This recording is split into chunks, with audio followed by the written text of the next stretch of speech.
We have been going through the fruit of the Spirit. Today we are in the second to last. And then we got 2 weeks, and then I'll finish the last one when I come back. Trudy and I discussed that. That's what she would like to happen. I told her she was capable of doing the next one, but she said, no, I'll leave self-control up to you. So, we have been looking at the fruit of the Spirit, and we have been talking about how the fruit of the Spirit is contrary to the lust of the flesh, how it is different than anything that we ourselves produce, and how it truly is the production of Jesus Christ being manifest within us. And we've also been talking about how these fruit really are the characteristics of God.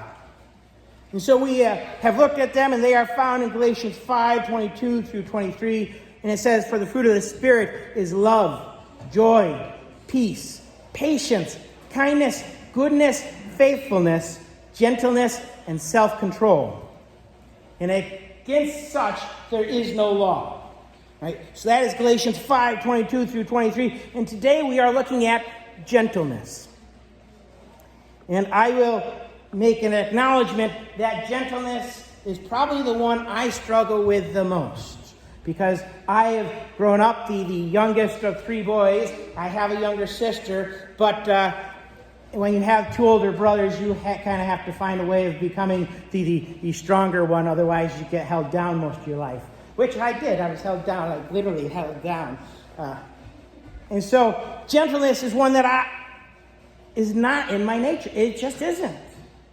In fact, when I was learning to play pool, my whole idea of how to get the balls in the pocket was if you hit them hard enough, they'll eventually make their way to the pockets. It turns out that if you are gentle with the pool balls and you actually aim, you're more likely to get the ball in the pocket. Well, the reality is that the same is true in life, right? Gentleness goes a very long way. And so, as we look at gentleness, we need to kind of discuss what that word gentleness means.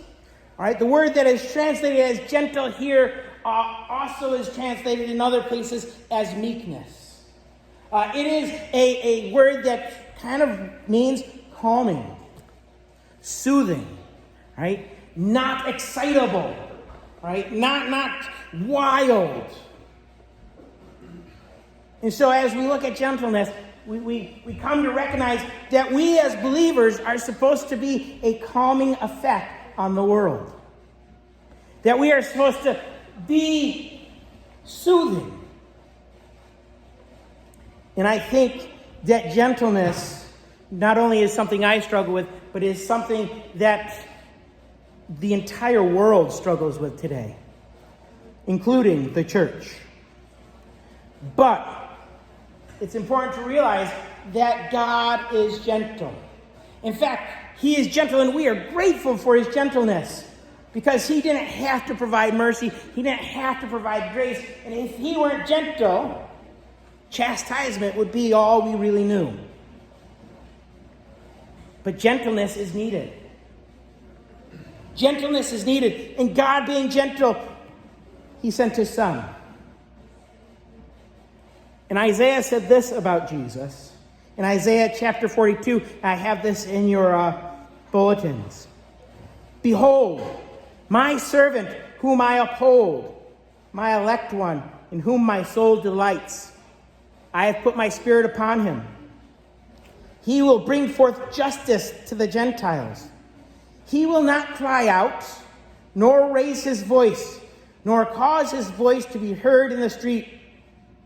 A bruised reed he will not break, and smoking flax he will not quench. He will bring forth justice for truth.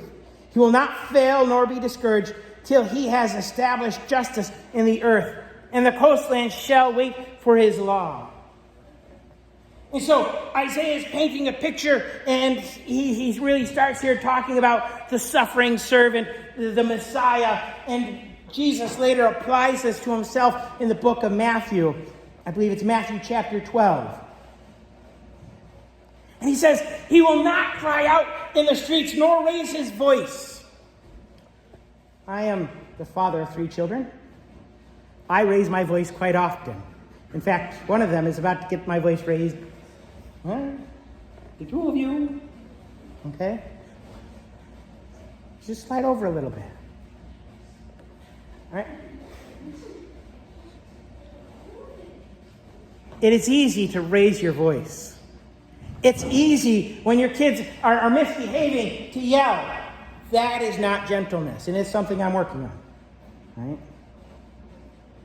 In my household growing up, my father actually, he was a very good example of this. You see, when we did something wrong, Dad didn't yell. Dad whispered. And when he whispered, we knew we were in trouble. We knew, because his mouth would get tight, because it takes some control to be gentle sometimes. And he would say, you better move now. And we would go to our room, and then he would come and lecture us. And Dad's gentleness was much harsher than Mom's smacking us. Mom was the one who gave us the spankings, and we much preferred the spankings because they were done with. You know, you got hit, you were done. It was good. But Dad's gentleness, he would come in and he would talk to you. So, why did you do that? Do what? Why did you hit your sister? That's not my kids, that's me. So just, why did you hit your sister? I don't know. How do you not know? Right? And just these gentle questions. And they lasted for an hour. Until eventually you worked out that you were wrong and you were going to stay in your room for the next 2 weeks. Right? When Jesus came, he didn't come out and yell at everybody. Yet that is so oftentimes what people want to do. We want to go out and yell in the streets, and we want to yell at the sinners, and we want to beat them down. And, well, that's not how Jesus did it. He did kind of speak harshly to some people. And it turns out that the people he spoke harshly to were the leaders of the temple, the Pharisees and the Sadducees. And even in his speaking harshly to them, he had a gentle voice. Who warned you, brood of vipers? Right? Who warned you that you should come out and repent? It says, a bruised reed he will not break. Sarah's had me gardening this week. And I'm going to tell you, I've broken a lot of bruised reeds this week. In fact, she gave me a hoe and said, go break those reeds. Right? Where Jesus doesn't break the reeds. He just moves them aside. He picks them up and transplants them somewhere else to get them away from the plants that he wants to grow. He was gentle. In all that he did, he was gentle. Right? And gentleness is needed. In Sarah teaching me to garden and teaching me to weed, because apparently it takes two of us several hours to weed the garden. And she told me that when we come back in August, we get to do it again. My idea of weeding was to just grab the weeds and rip them out and throw them. Well, it turns out if you just grab the weeds and rip them out, you might accidentally grab the cucumber plant too. I thought I just had weeds, but there was a little leaf in there. And because I wasn't being gentle, nope, there goes one cucumber. Can I put it back in? Sarah goes, no, they don't work that way. It doesn't work that way. You see, if we're not gentle, we are apt to rip out the thing that we're trying to take care of. And so Jesus was gentle. I think of times when Jesus was gentle, yet he confronted sin. Right? I think of the woman at the well, and she comes out and he says, could you give me something to drink? And she says, well, why are you speaking to me? I'm a woman and I'm a Samaritan. This isn't right. And he goes, yeah, well, if you knew who was asking, you'd ask me if I could give you something to drink. And they go on, and he eventually points out, you know, you've had 5 husbands, and the person you're living with right now is not your husband. He calls out her sin, but he does it in such a way that she knows he loves her, that she knows he cares about her. Gentleness. And so what does she do because of this? She goes into town and says, hey guys, I found the Messiah. You got to come out and see this guy. He told me everything I did wrong. And he did it in such a way that I was willing to listen. I think of the woman who was caught in adultery. When Jesus was drawing in the dirt and they bring the woman and say she was caught in adultery. And he says, he who is without sin, cast the first stone. And one by one her accusers leave. And Jesus says to the woman, he says, where are your accusers? Are there none left to condemn you? And she said, no. And he said, neither do I. Go and sin no more. He didn't say, what you did is okay, it's fine. Go ahead, keep doing it, live your life. No, he gently told her, stop doing what you're doing. Go and sin no more. Right? Jesus was gentle as he confronted people. He was gentle, he was kind, he was compassionate, he was soothing. And so he's able to say this to us in Matthew 11, verses 28 through 30. Come to me, all you who labor and are heavy laden, and I will give you rest. Take my yoke upon you and learn from me, for I am gentle and lowly in heart, and you will find rest for your souls. For my yoke is easy and my burden is light. See, he says, come to him because he is gentle. And in his gentleness, he offers us an easy yoke. This week, we were called down to Pathfinder to help them set up their sailboats. And at one point, I had 5 of the staff members attached to one sailboat, and I was on another sailboat, and we were carrying it. And I thought the sailboat was really light. And I said to the staff, I said, you know, guys, this is what it is to be yoked.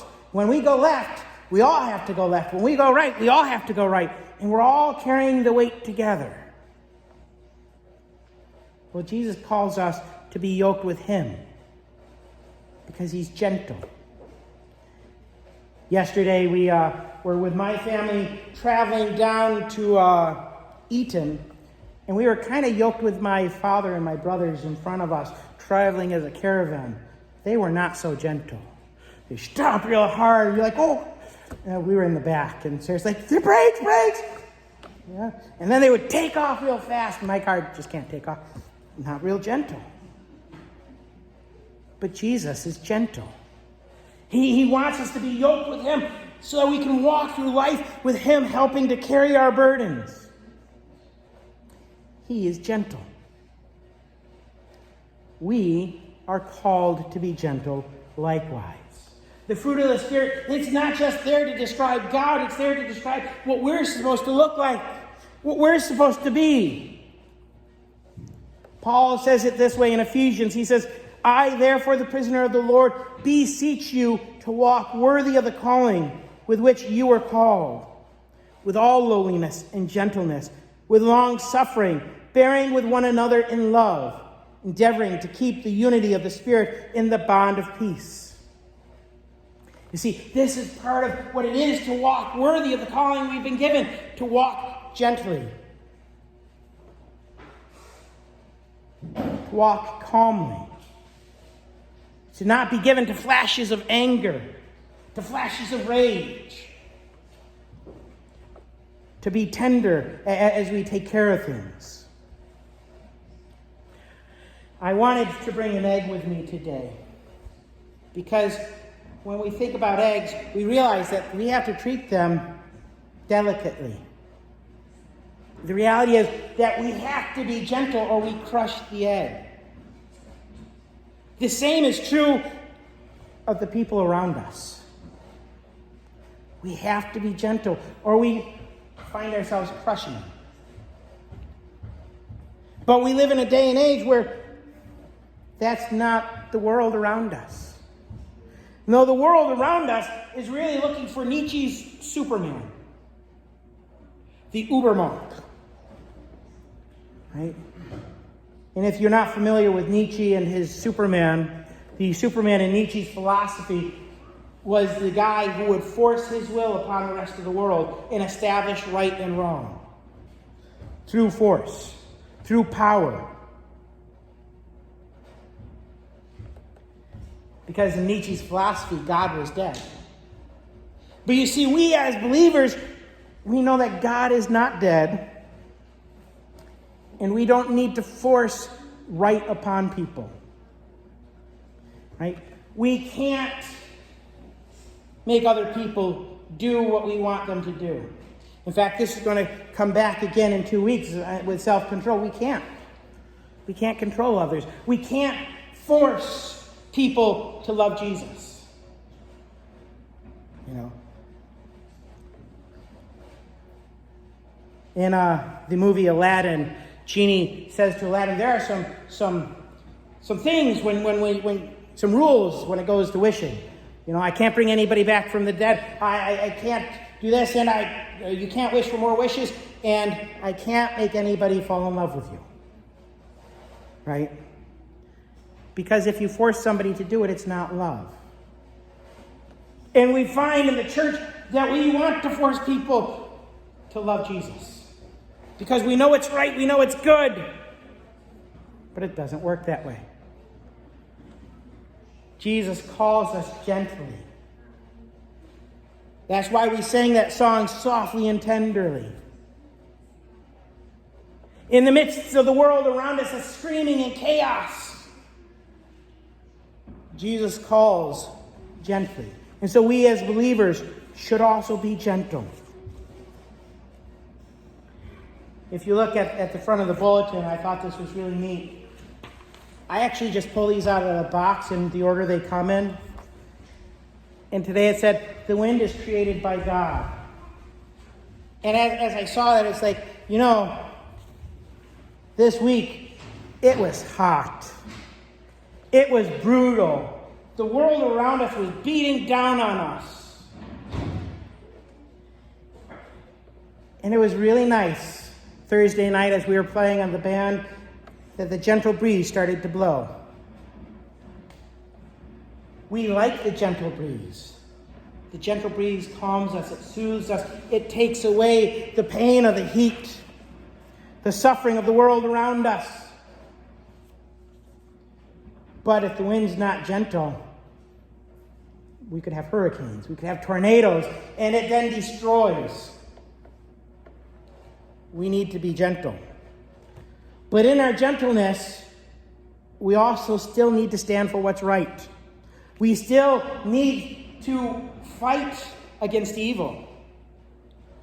That's what Peter writes in 1 Peter 6, 11 through 12. But you, O man of God, flee these things and pursue righteousness, godliness, faith, love, patience, gentleness. Fight the good fight of faith. Lay hold on eternal life, to which you were also called, and have confessed the good confession in the presence of many witnesses. So we are called to fight gently. We are called to stand up gently. Daniel and I, we take a martial art, Tang Soo Do, and one of the big things that our teacher keeps trying to express to us is you're learning to fight. Before the fight ever starts, try to talk yourself out of it. Try to talk the other person out of it. Because the reality is the best way to win the fight is through gentleness.